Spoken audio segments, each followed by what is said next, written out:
2000 के शुरू हुए तो सिर्फ अंजुमन ताजरान ने इस पर आवाज उठाई। हम आरपीओ तक गए हैं, हमने 5 महीने उस कैमरों को बंद करवा के रखा था।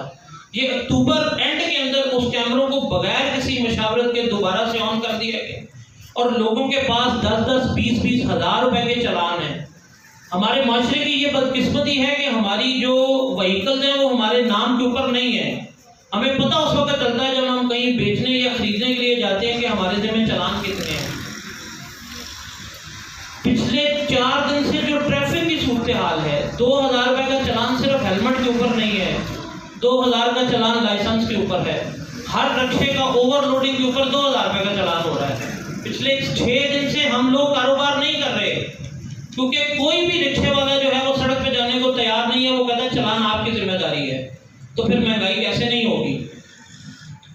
एक रिक्शे वाले की अगर कैपेसिटी 50 कार्टन की है तो आप उसको ओवरलोडिंग के नाम पर 2000 का चालान कर देते हैं। वो 2 चक्रों में वही सप्लाई दे रहा है, खर्चा उसका डबल है। अल्टीमेट वो कंज्यूमर पे जाना है, वो किसी ने बर्दाश्त नहीं करना।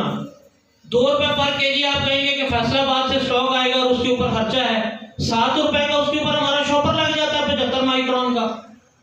अगर हम 75 माइक्रोन का शॉपर इस्तेमाल नहीं करते तो आपका एनवायरमेंटल वो आ जाता है कि जनाब आपका शॉपर नहीं सही, आपको 20,000 जुर्माना।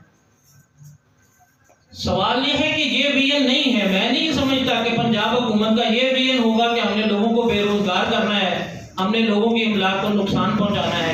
ये जो शाह से ज्यादा शाह के वफादार बने ना, ये सारी कारस्तानियां इनकी हैं। पार्क्स के आज जो कसूर पार्क्स के हालात हैं, क्या वो मैडम के विजन के मुताबिक हैं?